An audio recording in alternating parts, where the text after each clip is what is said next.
तपस्या का ढोंग कर रहा है, क्योंकि उनके चित्त पर तो कलयुग का पर्दा पड़ा हुआ है। तो परीक्षित ने पास में मरे हुए सर्प को एक तीर में उठाया है और उन तपस्वी महात्मा के गले में डाल दिया और कहा कि ये सोचता है कि तपस्या का इस प्रकार ढोंग करूंगा तो परीक्षित उनके लिए बड़ा आश्रम बनवा देंगे, लेकिन मेरे इस राज्य में कोई ढोंगों का पोषण करने वाला नहीं है। ऐसा कह के वहां से वो चले गए। इधर समीक ऋषि के पुत्र ऋषि श्रृंगी पास में नदी में स्नान करके आए, हाथ में कमंडल में जल, और अपने पिताजी के पास में आए तो गले में मरा हुआ सर्प देखा। पिताजी, आप गले में सर्प किसने डाल दिया? ये मरा हुआ सर्प किसने डाल दिया? ऐसे ही बोल रहे थे। इतने में छोटे छोटे ऋषि कुमार पास में आए, बोले भैया अभी अभी राजपुरुष आए थे, बड़े सुंदर अश्व पे सवार होकर आए थे, स्वर्ण का मुकुट लगाए हुए थे, उनका नाम परीक्षित है और उन्होंने ही ये पिताजी गले में मरा हुआ सर्प डाला है। अब तो श्रृंगी ऋषि ब्रह्म तेज से संपन्न थे, उनको क्रोध आ गया। कमंडल हाथ में जल का भरा हुआ है, कमंडल में से हाथ में जल लिया है और संकल्प करके श्राप दे दिया, हे परीक्षित, हे कुलांगार परीक्षित, तूने तो आज तेरे कुल में कलंक लगा दिया है। अरे तुम तो संतों और तपस्वी ब्राह्मणों के चरणों के दास हुआ करते हो और आज तूने मेरे पिताजी गले में मरा सर्प डाल के जो तिरस्कार किया है, जा कहीं के मैं तुम्हें श्राप देता हूं, आज के 7वें रोज तुम्हें तक्षक नाग डसेगा, तुम्हारी मृत्यु हो जाएगी। श्राप दे दिया। श्राप का जल जैसे भूमि पर डाला है तो भूमि में कंपन हुआ और कहते हैं कि उस कंपन से वहां की जो तपस्या की जो शक्ति थी वो नष्ट हुई और समीक ऋषि ने आंखें खोली। गले में सर्प देखा मरा हुआ, निकाला एक तरफ डाल दिया। बेटा क्यों इस प्रकार रो रहे हो, क्या हो गया ऐसा? बोले पिताजी परीक्षित महाराज आए थे, परीक्षित आए थे। अरे उनका स्वागत किया कि नहीं किया? परीक्षित तो राज ऋषि हैं, उनका स्वागत किया कि नहीं किया? बोले महाराज उनका स्वागत करते, उन्होंने तो आप गले में मरा हुआ सर्प डाल के आपका तिरस्कार कर दिया है, मैंने तो उस दुष्ट पुरुष को श्राप दे दिया है, आज के 7वें रोज तक्षक नाग डसेगा, उसकी मृत्यु हो जाएगी। अरे पुत्र तूने ये क्या किया? अरे परीक्षित तो वास्तव में धर्मात्मा है, पुण्यात्मा है। अरे उन्होंने गर्भ में भगवान के दर्शन कर लिए हैं, वो कभी किसी जीव का तिरस्कार अपमान नहीं कर सकते हैं। बेटा उन्होंने तो ये सर्प की माला पहना के मेरा स्वागत किया है। अरे इस वन में कौन से फूलों के हार मिलेंगे, कौन से हीरों के हार मिलेंगे? बेटा उन भगवान शिव जो सर्पों की माला पहनते हैं, योगी राज हैं, हम भी अपने आप को योगी तपस्वी कहते हैं, ये सर्प की माला पहनाकर हमारा को स्वागत किया है। बेटा मेरा कोई तिरस्कार नहीं किया है। अब तो उसने कहा कि महाराज मैंने जो श्राप दे दिया है, 7वें रोज उनको तक्षक नाग डसेगा, उनकी मृत्यु हो जाएगी। समीक ऋषि ने कहा पुत्र ध्यान देना बंधुओं, हमारा द्वारा किया हुआ तप, हमारा पुण्य, ये किसी को वरदान देकर आबाद करने के लिए नहीं है, किसी को श्राप देकर बर्बाद करने के लिए नहीं है, ये तो आत्म कल्याण के लिए है। किया हुआ तप, जप, ध्यान, व्रत, नियम, ये सब के सब आत्म कल्याण के लिए हैं, हमें भगवान की किसी प्रकार प्राप्ति हो जाए इसलिए है, न कि ये किसी को आबाद और बर्बाद करने के लिए है। हे पुत्र तूने तुम्हारी तपस्या नष्ट कर दिए हैं, हट जाओ मेरी आंखों से। अपने पुत्र को वहां से हटा दिया है। छोटे छोटे ऋषि कुमार जो उस आश्रम में रहते हैं उनको अपने पास से बुलाया है और कहा कि बालकों तुम जल्दी से दौड़कर हस्तिनापुर जाओ, परीक्षित महाराज को मालूम नहीं है कि उनको श्राप लग गया है, वो इस बात से अनजान है, उनको जाके सूचना करो कि सभी ऋषि के पुत्र ऋषि श्रृंगी ने आपको श्राप दे दिया है, आज के 7वें रोज तक्षक नाग डसेगा, उनकी मृत्यु हो जाएगी। हे राजन आप मुक्ति का उपाय कर लो। अब वो ऋषि कुमार दौड़ करके पहुंचते हैं हस्तिनापुर के राजमहल में। इधर परीक्षित महाराज ने अपने सर का मुकुट हटाया है। राजमहल पहुंचते ही मुकुट को हटाते ही उनके चित्त में विचार आया, अरे मैंने ये क्या कर दिया, मैं उन संतों के लिए आश्रम नहीं बना पाया, उनके लिए कोई अच्छा नहीं कर पाया, तो कोई बात नहीं है, मुझे उनका तिरस्कार करने क्या हक है, मैंने अच्छा कार्य नहीं किया है, मैं किसी को पुष्प नहीं दे पाया तो कोई बात नहीं है, मुझे कांटे भी से क्या हक है। परीक्षित बड़ी ग्लानि महसूस करते हैं। भला किसी का कर न सको तो बुरा किसी का मत करना, दुश्मन नहीं बन सकते हो। भला किसी का कर न सको तो, भला किसी का कर न सको तो बुरा किसी का मत करना, दुश्मन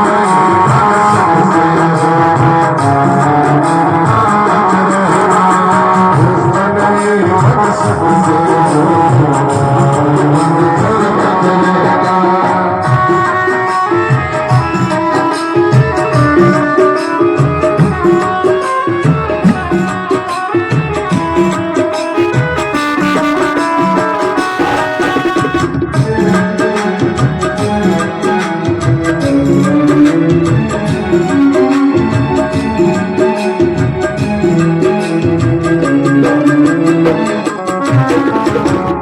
सको भगवान अगर तुम कम से कम इंसान बनो, नहीं कभी शैतान बनो तुम, नहीं कभी हैवान बनो। बन न सको भगवान अगर तुम कम से कम इंसान बनो, नहीं कभी शैतान बनो तुम, नहीं कभी हैवान बनो। सदाचार अपना न सको तो, सदाचार अपना न सको तो बातों में भगवत भरना, दुश्मन ही बन सकते हो। बन कर मत रहना, दुश्मन ही बन सकते हो। बन कर मत रहना।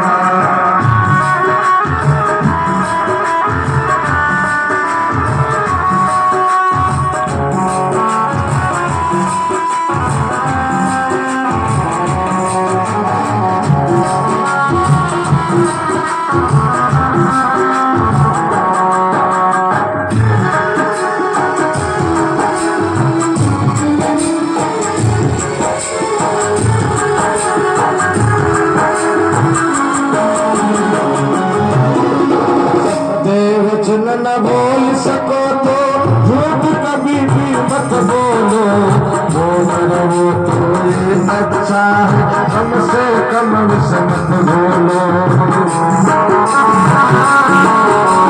सत्य वचन ना बोल सको तो झूठ कभी भी मत बोलो, बोल रहो तो ये अच्छा है, कम से कम विष मत बोलो। बोलो यदि पहले तुम तोलो,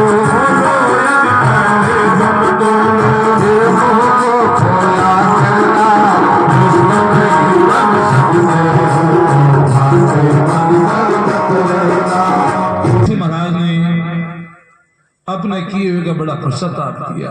अरे मैंने ये क्या किया, मैं उन संतों का सत्कार नहीं कर पाया तो कोई बात नहीं, मुझे तिरस्कार करने का क्या हक है। उसी क्षण और ऋषि कुमार दौड़ते आते, महाराज महाराज सुन रहे हो, सुन रहे हो। परीक्षित महाराज सामने के ऋषि कुमारों क्या बात है। ऋषि कुमारों ने कहा कि महाराज हम समीक ऋषि के आश्रम से आए हैं, गुरुदेव ने हमें आपको सूचना देने के लिए भेजा है। गुरुदेव समीक ऋषि के पुत्र ऋषि श्रृंगी, जिन्होंने आपको श्राप दे दिया है, आज के 7वें रोज आपको तक्षक नाग डसेगा, आपकी मृत्यु हो जाएगी। महाराज गुरुदेव ने कहा कि इन 7 दिनों में आप कोई मुक्ति का उपाय कर लीजिए। इतना कह करके वो बालक लोग तो चल देते हैं। परीक्षित के मन में विचार आया, देखो संतों ने मुझ पर कितनी बड़ी कृपा की है। यदि श्राप ही देते तो कहते कि जाओ परीक्षित, इसी क्षण तुम्हारे प्राण विसर्जित हो जाए। लेकिन मुझे श्राप नहीं, मुझे तो वरदान दिया है। ध्यान देना बंधुओं, सत्संग का क्या प्रभाव है। कोई सत्संग किया हुआ है, कोई संतों में बैठा है, कथा वार्ता सुनी है, तो विपत्ति काल के अंदर वो ज्ञान आपका साथी बन जाएगा, वो आपको सहारा देगा, संबल देगा। विपत्ति से उबारने की क्षमता प्रदान करेगा। परीक्षित के मन में विचार आया कि तपस्वी महात्माओं ने मुझे वरदान दिया है कि तुम 7 दिन जियोगे, क्योंकि संसार में किसी के जीवन का एक पल का ही भरोसा नहीं है। एक सांस ली है, दूसरा ले पाएंगे कि नहीं पाएंगे कोई खबर नहीं है, और शाम हुई है, सुबह होगी कि नहीं होगी कोई खबर नहीं है। लेकिन मैं 7 दिन तक जीऊंगा, मैं 7 दिन से पहले मर नहीं सकता, क्योंकि मुझे संतों ने वरदान दे दिया है। और उसी क्षण अपने मंत्रियों को आदेश दिया, मंत्रियों शीघ्रता से मेरे पुत्र जन्मेजय को राजतिलक की व्यवस्था की जाए। और तुरंत आनंद फानंद में व्यवस्था होती है। इधर तुरंत नगर सजने लगता है, तो उनकी रानी परीक्षित महाराज की अर्धांगिनी पास में आई और कहती है, महाराज आज ऐसा कौन सा त्योहार है, व्रत उत्सव है, नगर सज रहा है, हमें तो पता ही नहीं है, किस बात की खुशी है आपको, हमें तो बताओ। परीक्षित महाराज ने कहा, रानी ये खुशी सबको बताने वाली बात नहीं। रानी बोल पड़ी, महाराज हमें तो बताइए किस बात की खुशी है। परीक्षित महाराज ने कहा कि देवी अब ध्यान देना भाई, अब अपनी पत्नी को ये कह दे कि मैं तो मर रहा हूं, है ना भाई, मैं तो मर रहा हूं, तो ठीक नहीं है ना बात। तो कोई अनुचित बात हो, ऐसी बात हो जिससे उनके चित्त में विक्षोभ हो जाए, दुख हो जाए, उस बात को भी ठीक तरीके से कहा जा सकता है। कहने का तरीका आ जाए तो उसको भी बहुत अच्छे तरीके से कहा जा सकता है। परीक्षित महाराज ने कहा कि देवी मुझे बड़े बड़े तपस्वी महात्माओं का वरदान मिला है। इस संसार में कोई ऐसा पुरुष नहीं है जो कह दे, इंसान नहीं जो कह दे कि मैं 7 दिन तक जीऊंगा, क्योंकि किसी के जीवन का एक पल का भरोसा नहीं है। लेकिन मुझे श्रृंगी ऋषि ने वरदान दिया है कि मैं 7 दिन तक जीऊंगा। 7 दिन से पहले मृत्यु मेरा स्पर्श नहीं कर सकती, 7 दिन से पहले मैं मर नहीं सकता। इसी खुशी में आज मैं मेरे पुत्र जन्मेजय जी को राजतिलक कर रहा हूं। और इसी बात कह करके आते हैं, अपने पुत्र जन्मेजय को राजतिलक कर दिया है। न हाथ में लोटा लिया है, न डोर ली है, पीताम्बर वस्त्र पहन करके नंगे पांव परीक्षित महाराज अपने भरे पूरे राज परिवार को तृण के समान त्याग कर निकल पड़ते हैं। जैसे पक्षी के पंख आने पर जैसे पक्षी घोंसले को त्याग देता है, उसी प्रकार परीक्षित महाराज तो वहां से संन्यास लेकर निकल पड़ते हैं। गंगा के तट पे आकर के विराजमान हो गए। इतने में ही अब देखो भाई, कोई सामान्य व्यक्ति भी संन्यास लेता है, उसकी बात भी जल्दी फैल जाती है। तो एक बड़े चक्रवर्ती सम्राट राजऋषि परीक्षित महाराज ने संन्यास ले लिया, तो ये बात तो चारों ओर फैलेगी। तो बड़े बड़े संत महात्मा, ज्ञानी, ब्राह्मण, तपस्वी सब लोग इकट्ठे हो गए। इतने में नारद जी महाराज का भी आगमन हो गया। परीक्षित ने हाथ जोड़े, नारद जी का स्वागत किया और कहते हैं कि महाराज कृपा करके मेरे मन में कुछ सवाल हैं, उनका आप उत्तर दीजिए। नारद जी ने कहा कि परीक्षित मुझे तो श्राप लगा हुआ है, मैं तो 2.5 घड़ी से ज्यादा एक जगह रुक नहीं सकता, क्योंकि तुम्हारे पास समय है 7 दिन का और मेरे पास समय है कम, इसलिए मैं व्यवस्था कर दूंगा। ध्यान देना बंधुओं, जिसके चित्त में भगवान की प्राप्ति की उत्कंठा हो जाती है, लालसा हो जाती है, व्यवस्थाएं उसकी बन जाती है, उसको सत्संग है, वैसे सदगुरु हैं, कोई ना कोई व्यवस्था वैसी बन जाती है। परीक्षित महाराज से नारद जी ने आश्वस्त किया है। नारद जी वहां से निकल पड़ते हैं। गंगा के तट पर एक जगह सुखदेव जी महाराज बैठे हुए हैं। नारद जी ने के प्रणाम किया। सुखदेव जी ने पूछा, नारद जी महाराज सब ठीक है? बोले हाँ सब ठीक है। कैसे पधारना हुआ? नारद जी ने कहा, महाराज यहाँ के राजा हैं, उनका नाम है परीक्षित, उनको श्राप लगा है, तो गंगा के तट पर बैठे हैं, आप चलो उन्हें कोई मुक्ति का उपाय कर दीजिए, कोई ज्ञान बताइए, उनको उपदेश कीजिए। सुखदेव जी ने कहा कि श्राप लगा है, इसका अर्थ यह है किसी का तिरस्कार किया है, किसी का अपमान किया, अपराध किया है। अपराध किया तो भोगने दो उसको, भोगने पर उसका अपराध दूर हो जाएगा। महाराज हमें क्या पड़ी है किसी के श्राप को दूर करने की? मना कर दिया। अब मना कर लेके कैसे जाए? तो नारद जी महाराज तो बड़े समझदार हैं, ज्ञानी हैं। फिर घूम घाम के आए और कहा, सुखदेव जी महाराज एक प्रश्न है मेरे मन में। बोले बताओ महाराज क्या प्रश्न है? बोले महाराज एक कोई जंगल है, उस जंगल के अंदर एक कुआं है और कुएं के दीवार नहीं है, अंधा कुआं है। जिस कुएं की दीवार नहीं होती अंधा कुआं है। महाराज उस कुएं के किनारे पर एक आंखों वाला व्यक्ति बैठा है और उसी मार्ग से कोई अंधा व्यक्ति आ रहा है। यदि वह अंधा व्यक्ति आकर कुएं में गिर जाएगा और आंखों वाला व्यक्ति उसको बचाता नहीं है तो पाप किसको लगता है? बोले पाप देखने वाले को लगता है। पाप देखने वाले लगता है। उस दिखने वाले को अंधे व्यक्ति को बचाना चाहिए, इधर तो कुआं है, इधर से मत जाइए, इधर से हट के जाइए। तो महाराज यही बात यहां हो रही है। इस मृत्यु संसार सागर में नरकों का कुआं बड़ा अंधा है और ये अहंकार के मद में परिचित अंधे हो गए हैं और वो जाके कुएं में गिर जाएंगे और आपके समान ज्ञानी व्यक्ति उनकी रक्षा नहीं करेंगे तो पाप किसको लगेगा? बोले पाप तो ज्ञानी व्यक्तियों को लगेगा। बोले महाराज अपने आप को पाप से बचाना है तो चलो हमारे साथ उपदेश दो उनको। तो इस प्रकार से अपने वाकजाल में बातों में उनको उलझा करके नारद जी महाराज लेके आए सुखदेव जी को। अब सुखदेव जी महाराज सभा में प्रवेश करते हैं। अलक्ष लिंगो निज लाभ तुष्ट है। अलक्ष लिंगो उनका जो स्वरूप है वो शरीर तो 16 साल का है, लेकिन यहाँ पर 16 साल एक साथ नहीं लिखा है। यहाँ लिखा है कि जैसे 8-8 साल का बालक हो। 8 साल का जैसे बालक होता है उसको कोई नहलावे तो नहालेगा, पहना होगा तो पहन लेगा, नंगा फिरेगा तो भी कोई खबर नहीं है, खिलाओगे तो खा लेगा। और उनके शरीर पर युवावस्था के लक्षण भी प्रकट नहीं हुए हैं। तो सुखदेव जी अलक्ष लिंगो निजलाभ तुष्ट है और यह दिव्यमान चेहरा है। अंदर प्रवेश करवाया है, आसन के ऊपर विराजमान करवाया, परीक्षित ने दंडवत किया है और खुद चरणों में बैठ करके हाथ जोड़ करके परीक्षित ने पहला प्रश्न किया है। अथ पृच्छामि संसिद्धिं योगी नाम परमाम गुरु। हे योगियों के परम गुरु, मैं आपसे एक प्रश्न पूछ रहा हूं। पुरुष कार्यम म्रियमाण सर्वथा। जो म्रियमाण व्यक्ति है, म्रियमाण किसको कहते हैं? कि जो मरने वाला है, जिसका श्वास निकलने के लिए नासिका के अग्रभाग तक आ गया है, अर्थात किसी क्षण जो मर रहा है, उस व्यक्ति को मोक्ष के लिए क्या करना चाहिए?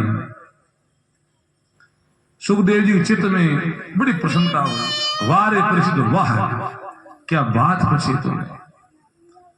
क्योंकि यदि परीक्षित अपने लिए पूछते कि महाराज 7 दिन में मोक्ष का रास्ता बताओ, 7 दिनों में कोई आत्म कल्याण की बात बताओ, तो ये स्वार्थ की बात होती है। लेकिन परीक्षित ने अपने नहीं पूछी है, परीक्षित ने सभी मनुष्यों के लिए पूछी है। क्योंकि उनके पास तो 7 दिन का समय है, वो 7 दिन से पहले नहीं मरेंगे, उनको तो वरदान मिला हुआ है, श्राप लगा हुआ है। लेकिन उन्होंने सभी मनुष्यों के लिए पूछी है कि जो म्रियमाण व्यक्ति हैं, जो अभी भी मरने वाले हैं, किसी क्षण में जिनके प्राण निकल सकते हैं, उनको मोक्ष के लिए क्या करना चाहिए? सुखदेव जी बड़े प्रसन्न हुए और कहा परीक्षित, जब व्यक्ति को ये ज्ञान हो जाए, ध्यान देना, अभी हमें ज्ञान नहीं है, अभी हमने होश नहीं किया है, अभी हमें बोध नहीं हुआ है कि हम मरने वाले हैं, हम तो बेहोशी में जी रहे हैं। बंधुओं विचार करना। जनक महाराज जिनका नाम क्या? विदेहराज। सीता जी के पिताजी जनक महाराज जिनका नाम है विदेहराज। श्री सुखदेव जी सहित बड़े बड़े ज्ञानी लोग उनके राज दरबार में जाकर के ज्ञान ग्रहण किया करते थे जनक महाराज। तो एक बार को संतों में चर्चा चली कि जनक तो विदेह है, जनक के समान को ज्ञानी नहीं है, जनक के समान तपस्वी नहीं है। एक कोई महात्मा के मन में विचार आया, अरे जनक, उनके सैकड़ों पत्नियां हैं, सैकड़ों पुत्र हैं, अरे वो तो अपने ठाटबाट से राजमहलों में रहता है, कितने नौकर चाकर हैं, वो कहेगा तपस्वी हो सकता है, चलो उसकी परीक्षा करते हैं। तो वो एक उनके पास में आया महात्मा और कहा कि महाराज हमें थोड़ा उपदेश दीजिए, ज्ञान की चर्चा हो जाए। महाराज एक छोटा सा काम करो। बोले क्या? बोले एक काम करो कि ये दीपक लेके जाओ और पहले मेरे राजमहल को देख करके आओ, फिर अपन चर्चा करेंगे। लेकिन ये बुझना नहीं चाहिए। ये दीपक बुझ गया तो मैं तलवार से आपकी गर्दन काट दूंगा। अब वो जो गए थे सज्जन, वो दीपक को लेकर के पूरे राजमहल में घूम के आए। उस राजमहल में उनकी रानियां को सज रही थी, कहीं पर खजाना पड़ा था, कहीं नौकर चाकर थे, कहीं युवतियां थी, कहीं अनेक प्रकार की व्यवस्थाएं थी, लेकिन कहीं पर उनकी नजर नहीं पड़ी। वो घूम घाम करके दीपक लाके दिया, लो महाराज ये दीपक, और अब चर्चा कर ले में ज्ञान की। तपस्वी महात्मा ने कहा, तपस्वी महात्मा से जनक महाराज बोले महाराज आपने इस राजमहल में क्या देखा? बोले मैंने कुछ नहीं देखा। बोले इतने बड़े राजमहल में आपने कुछ नहीं देखा? मेरी सैकड़ों रानियां हैं, कोई तो नहा रही होगी, कोई वस्त्र पहन रही होगी, कोई सज रही होगी, मेरे नौकर चाकर हैं, मेरे यहाँ पर खजाने हैं, मेरी सारी व्यवस्थाएं इसी राजमहल में हैं, और आप बोल रहे मैंने कुछ नहीं देखी। बोले मैं तो दीपक की लो को देख रहा था कि दीपक की लो बुझ गई तो मेरी मौत हो जाएगी, गर्दन कट जाएगी। बोले महाराज यही बात हमारे साथ में है। हम उन परम पिता परमात्मा की ज्योति को और मृत्यु को, इन दो चीजों को याद रखते हैं। राजमहल में रहने से कोई बात फर्क नहीं पड़ता है। मैं भी जैसे आप राजमहल में देख करके आए, कुछ नहीं देख कर आए हैं, ऐसे मैं भी कुछ नहीं देखता हूं। ध्यान देना बंद हो। नारायण और मौत को दूजे श्री भगवान, जिसको प्रतिपल अपनी मृत्यु याद है और जिसको भगवान की याद है, वो दुनिया से असंग है। वो दुनिया से असंग है, चाहे कितने भरे पूरे परिवार में रहो, पति पुत्रों में रहो, धन संपत्ति में रहो, उसको ये मोह फंसा नहीं सकता। उसके लिए मोह का कारण नहीं है, क्योंकि उसको मृत्यु याद है और हमें अभी तक मृत्यु याद नहीं है। तभी हमारे से भूलें हो रही हैं, तभी हमारे से असत्य भाषण हो रहा है, तभी हमारे से बहुत बड़ी गलतियां हो रही हैं। हम बेहोशी में जी रहे हैं, हम कटुवाक्य कह रहे हैं, हम बदले की भावना से जी रहे हैं, हम बहुत बातों में बदले की भावना जी रहे हैं। तो ये बातें कब तक हैं? जब तक हमें मृत्यु याद नहीं है। पता नहीं कौन सा पल आखिरी पल हो जाए। तो परीक्षित महाराज ने बात पूछी कि महाराज जो इसी क्षण मरने वाला है, जो आशु मृत्यु है, उसको मोक्ष के लिए क्या करना चाहिए? श्री सुखदेव जी प्रश्न होकर कहते हैं कि राजन, श्वास श्वास पर कृष्ण भजी, वृथा श्वास न खोय, ना जाने इस श्वास की आवक हो या न हो। श्वास श्वास पर प्रतिपल राम राम, कृष्ण कृष्ण, गोविंद गोविंद, हरि हरि बजना चाहिए। पता नहीं अगला श्वास आएगा कि नहीं आएगा। कहते हैं कि परीक्षित महाराज को बड़े आनंद की प्राप्ति हुई। महाराज आज मेरे सारे प्रश्नों का हल हो गया है। अब तो चरणों में नमन करके अपने मन की बात कहते हैं। मुझे है राम ईश्वर से जगत रूठे मुझे है काम ईश्वर से जगत रूठे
याद रख करके आप लोगे, सुबह आंख खुलने से लेकर तो प्राणी है। भगवान ने कैसे कृपा की, इसके बारे में थोड़ा हमें सुनाइए।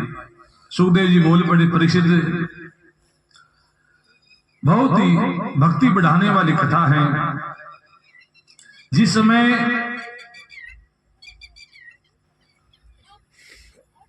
पांडवों ने कौरवों को समझाने के सारे उपाय निरर्थक होने लगे, एक दिन की बात, विदुर जी महाराज धृतराष्ट्र जी के पास में उनसे नीति की बात कहते हैं। बोले महाराज, पांडु आपका क्या लगता था? बोले मेरा भाई था। बोले भाई की बेटे आपका क्या लगते हैं? बोले मेरे ही पुत्र हैं। बोले महाराज माने तो भाई के पुत्र में और स्वयं के पुत्र में कोई अंतर नहीं होता है। बोले ये तो बात सही है। तो महाराज जब भाई के पुत्र आपके पुत्र एक जैसे ही हैं तो उनका भी तो हक है। हे धृतराष्ट्र जी, आप राजा हैं, आप न्याय कीजिए। जो आपके पास संपत्ति है, राज्य है, वो युधिष्ठिर, भीम, अर्जुन, नकुल, सहदेव, पांडवों को भी उनका हक के बराबर दीजिए। महाराज मुझे तो लगता है केवल आप आंखों से अंधे नहीं हैं, आप तो हृदय के भी अंधे हो गए हैं। इतनी बात कही तो ये सब बातें छुप करके दुर्योधन सुन रहा था। देखो भाई, अन्न खाने वाले और मेरे पिताजी और मेरे खिलाफ भड़का रहे हो, निकल जाओ हमारे घर से। उनका बड़ा तिरस्कार किया। मित्र जी महाराज नहीं, वो तो खुद जाना चाह रहे थे लेकिन जा नहीं पा रहे थे, छोड़ नहीं पा रहे थे कि क्या ऐसा कोई बहाना उपस्थित हो जाए तो मैं इनको छोड़ छाड़ के दूर हो जाऊं, इन आतताइयों को, इन पापियों को। तो उनको जो राज्य के चिन्ह थे वो जो प्राप्त थे, क्योंकि वो मंत्री थे, उन्होंने राज्य के चिन्ह प्रदान किए और तुरंत ही वहां से निकल करके अपने गांव के बाहर कुटिया बना ली और वहां रहते भगवान का स्मरण करने लगे। इधर पांडवों ने भगवान श्री कृष्ण को बुलाया है द्वारिका से और कहा कि हे द्वारिकाधीश, हमने सब उपाय कर लिए, अब एक बार आप शांति दूत बनकर के जाओ और कौरवों को समझाओ कि हम उनके भाई हैं, हमें हमारा भी हक है, हमें भी कुछ मिलना चाहिए। तो भगवान शांति दूत बनकर के आ रहे हैं। तो देखो भाई, जब बड़े राजे महाराजे मंत्री संतरी जब आते हैं तो आने से पहले वहां पर एक पत्र भेजते हैं या पहले अगवानी करने के लिए उनको सूचना करते हैं भाई हम आ रहे हैं, ताकि व्यवस्था उस प्रकार से हो जाए। तो वहां सूचना हो गई थी हस्तिनापुर के अंदर, तो राज दरबार सज रहे हैं, अट्टालिकाएं बन रही हैं, द्वार सुंदर सज रहे हैं। आज विदुर ने अपनी पत्नी से पूछा कि देवी, ये नगर क्यों सज रहा है, क्या बात है? बोले महाराज आपको पता नहीं है? बोल नहीं तो। बोले हमारे प्राण प्यारे भगवान श्री कृष्ण आने वाले हैं। अरे कन्हैया आएंगे, तब तो मैं दर्शन करने जाऊंगा। भगवान के आने की सूचना मिलती है राजमहल में तो दुर्योधन, कर्ण, विश्व पितामह, कृपाचार्य, ये बड़े बड़े लोग उनका स्वागत करने के रथ लेकर के गांव के बाहर उनके सामेड़ा करते हैं। जो बारात में सामेड़ा होता है ना, ये सामेड़ा वैसे प्राचीन काल में गांव के बाहर होता था। वहां पर उनका स्वागत करते और फिर गाजे बाजे से उनको सब लोग साथ में लेकर के प्रवेश करते थे। तो स्वागत किया है। बीच में भगवान श्री कृष्ण का रथ चल रहा है, एक तरफ कर्ण का, एक तरफ दुर्योधन का, एक तरफ पितामह भीष्म का, एक तरफ गुरुदेव द्रोणाचार्य जी का। बड़े महल को दिखाया, बोले कन्हैया ये तुम्हारे निवास के लिए महल बनाए। दुर्योधन ने कहा, भगवान ने उसको नहीं देखा। एक तरफ सुंदर बगीचा बना हुआ था, बोले हमें पता है आपको बाग बगीचा अति प्रिय है कन्हैया, ये सुंदर बगीचा आपके विहार करने के लिए है। ये सामने सरोवर दिख रहा है, ये सरोवर भी आपके लिए है। लेकिन भगवान ने बाग बगीचे ने, सरोवर ने, अट्टालिकाओं को देखा है। भगवान देख रहे हैं कि उस भीड़ में कोई मेरा प्रेमी भक्त मिल जाए। प्रभु पहुंचे राजसभा के अंदर, स्वागत सत्कार हो गया। पूछा कि द्वारिका में सब कैसे, यहाँ सब कैसे? बोले सब कुशल हैं। कहो द्वारिकाधीश कैसे आगमन हुआ? भगवान द्वारिकाधीश ने कहा कि हे दुर्योधन, युधिष्ठिर, भीम आदि पांडव आपके क्या लगते हैं? बोले हमारे भाई हैं। बोले भैया जब तुम्हारे भाई हैं तो भाइयों का पैतृक संपत्ति में उनका हक होता है, यथा भाग, जितना जिसका भाग है उतना भाग उसको मिलना चाहिए। हे दुर्योधन, मैं तुम्हें सच कह रहा हूं कि तुम्हारे पास जो संपत्ति है वो आधी संपत्ति तुम पांडवों को दे दो। जैसे ही आधे राज्य की बात हुई, दुर्योधन ने कहा द्वारिकाधीश आधा राज्य। भगवान ने कहा भैया कोई बात नहीं है, आधा नहीं तो आधे में से आधा दे दो, आधे में से आधा। वो दुर्योधन तू इतने में राजी नहीं हो रहा है, तो एक काम करो, वो तो 5 भाई हैं और उनको 5 गांव दे दो ताकि वो उसमें निर्वाह कर लेंगे, मैं उनको समझा दूंगा। और भैया मैं तो ये चाहता हूं कि युद्ध नहीं हो। अब तो दुर्योधन को इतना क्रोध आया है, उसने कहा कि द्वारिकाधीश शुच्य मकरंदाशा में विना युद्धम केश में एक सुई की नोक के बराबर भूमि भी मैं उन पांडवों को बिना युद्ध के प्रदान नहीं करूंगा। अब तो भगवान भी बोल पड़े, अरे दुर्योधन तुम किस भरोसे भूले हुए हो? तुझे पता है युधिष्ठिर के समान धर्मात्मा, भीम के समान बलवान, अर्जुन के समान महारथी उनके पास में है। अरे सब के सब मारे जाओगे, सब हार जाओगे, तुम्हारे पास कुछ नहीं बचेगा, तुम्हारा सब लुट जाएगा। अब दुर्योधन ने सोचा कि अभी अभी तो आए हैं और अभी पांति की बात चल गई है तो नाराजगी हो गई। तो उसने कहा कि द्वारकाधीश छोड़ो इन बातों को, ये तो बाद में कर लेंगे। मेरी माता गांधारी ने आज पहली बार कई वर्षों के बाद आंखों की पट्टी खोली है, आग में 56 भोग बनाया है। आप राजमहल में चलो और पहले प्रसाद ग्रहण करो। अब भाई उस सभा के अंदर विदुर जी भी आ गए थे, विदुर जी भी उस सभा में आ गए थे। हालांकि उनको बुलाया नहीं गया था, हालांकि उनकी नाराजगी हो गई थी, ध्यान देना बंधुओं। लेकिन ध्यान देना, जहां पर हमारे कोई गुरु आते हो और बिना बुलाए जाना वहां श्रेष्ठ है। तो कहते हैं कि भगवान ने कहा कि अरे दुर्योधन, भोजन तो केवल दो ही परिस्थिति में किया जाता है, या तो भोजन करने वाले को भूख हो और या भोजन करवाने वाले में भाव हो। देखो भाई, भोजन करने वाले को भूख लगी हुई है तो रात को अपने घर में 12 बजे भी आएंगे ना तो कहेंगे प्रसाद तो बनाना पड़ेगा, हम प्रसाद तो पाएंगे, हैं? और भोजन करवाने वाले में भाव है और घर में आने वाला प्रसाद पाया हुआ है, भोजन किया हुआ है तो भी खिलाए, नहीं नहीं थोड़ा तो लेना पड़ेगा, नहीं ऐसा मत करो, मना नहीं कर सकते, आप नाराज थोड़ी करोगे, आप किसी भी तरीके से खिला सकते हैं। भोजन करवाने वाले में भाव है तो भरपेट किए भोजन किए हुए को भी खिला सकते हैं, और भोजन करने वाले को भूख है तो भोजन करेगा ही। घर मेरे विदुर घर जोता मिला हुआ है, मैं तो विदुर ही घर जाऊंगा। विदुर जी कोने में खड़े थे, उछल पड़े वहां पर, अरे कन्हैया मेरे घर आएंगे। अब तो विदुर जी दौड़ पड़े, क्योंकि विदुर जी को मालूम था मेरे घर में तो कुछ है ही नहीं, खिलाऊंगा क्या।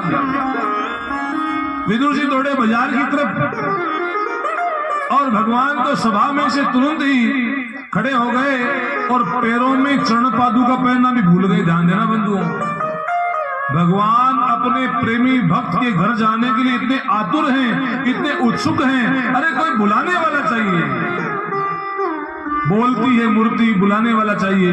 भगवान बोलते हैं, भगवान आते हैं, भगवान पाते हैं, लेकिन कोई चाहिए वैसा। कोई कर्मा चाहिए खिचड़ा खिलाने के लिए, कोई मीरा चाहिए विष पिलाने के लिए, कोई भक्त चाहिए उनको पुकारने के लिए। भगवान तो नंगे पांव ही अपने भक्त के घर की ओर निकल पड़ते हैं। अब विदुर जी घर का दरवाजा बंद है, विदुर जी की पत्नी स्नान कर रही है। भगवान दरवाजा खटखटाया, चाची दरवाजा खोलो। विदुर जी की पत्नी ने स्नान करते आवाज लगाई, कौन है?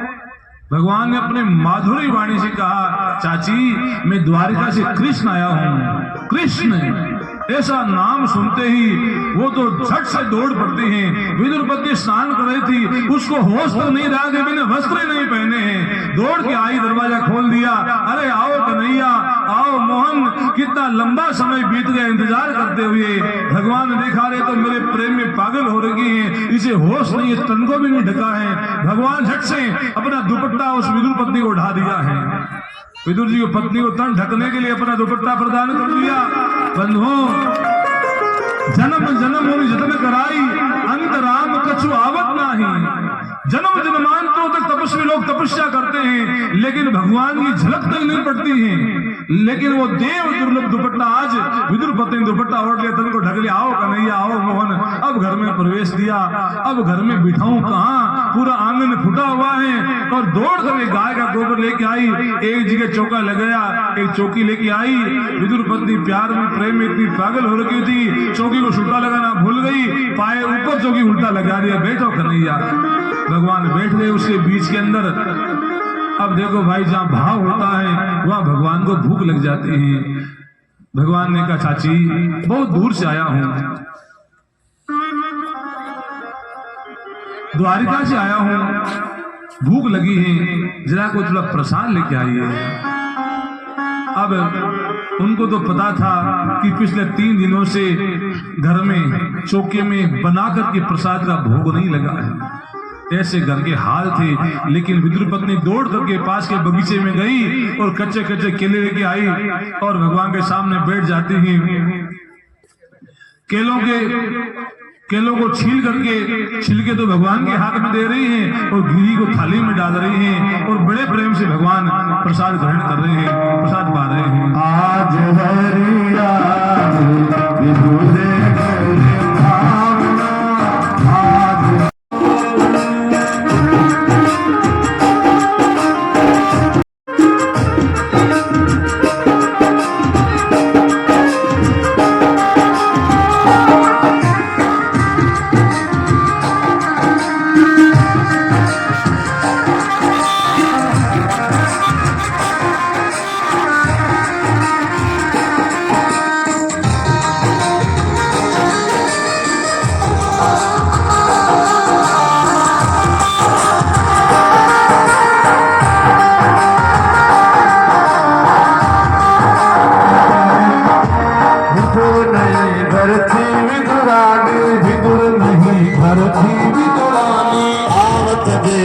सारंग पानी आवत देखे सारंग पानी फूलियन सरावे नारी फूलियन सरावे नारी भोजन काई भावना आज हरिया विदुर भावना आज हरिया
प्रेम से लाए केला बहुत प्रेम से लाई गिरी गिरी सब देत गिराए गिरी गिरी सब देत गिराई छिलका देत शाम कमाई हो छिलका देत शाम कमाई रुच रुच भोग लगावड़ा आज हरिया विदुर घर पावड़ा आज हरिया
विदुर करवाए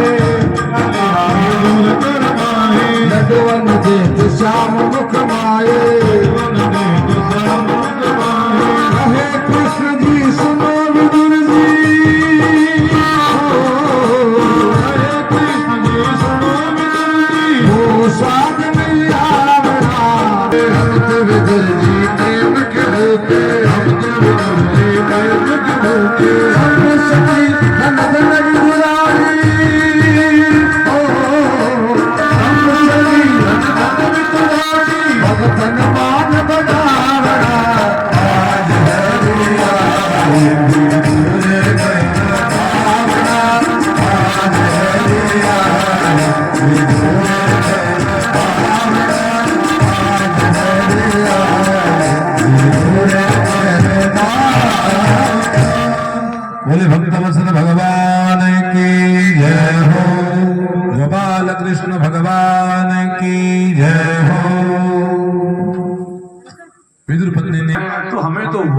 अच्छा लगता है विदुर जी, हमें कोई दिखावा नहीं चाहिए। अब तो भगवान अतिशय प्रसन्न हुए हैं, विदुर जी को अनेक प्रकार से आज उपदेश दिया है, ज्ञान प्रदान किया है। यहाँ से चल करके भगवान पहुंचते हैं हस्तिनापुर से पांडवों के पास में, और उनको सूचना दी है कि दुर्योधन एक सुई की नोक के बराबर भूमि देने के लिए तैयार नहीं है। फिर उसके बाद में आप सभी को पता है महाभारत का युद्ध होता है, उसमें पांडवों को विजय प्राप्त होती है। भगवान तो भक्तों के भाव को ग्रहण करने वाले हैं, भावग्राही जनार्दन है। परीक्षित ने हाथ जोड़े और कहा गुरुदेव, अब मुझे भगवान के परीक्षित ये कथा भी विदुर जी से भी जुड़ी हुई है। जिस समय महाभारत युद्ध हो गया था, भगवान श्री कृष्ण गोलोक धाम जाने लगे, तो भगवान ने उद्धव से कहा कि उद्धव, एक मेरा भक्त है जिसका नाम है विदुर, वो नीति में तो बड़ा कुशल है, लेकिन अभी तक उन्होंने भक्ति से मुझे रिझाया नहीं है, तो उनसे कहना कि मैत्रेय ऋषि के आश्रम में जाकर के वो ज्ञान ग्रहण करें। तो उद्धव जी जब घूमते घूमते आते हैं, विदुर जी से मुलाकात हुई, तो उन्होंने बताया कि भगवान का ये आदेश है। विदुर जी महाराज ऋषिकेश की पहाड़ियों में मैत्रेय ऋषि निवास करते हैं, उन ऋषि मैत्रेय के पास पहुंचते हैं और उनसे भी यही प्रश्न किया।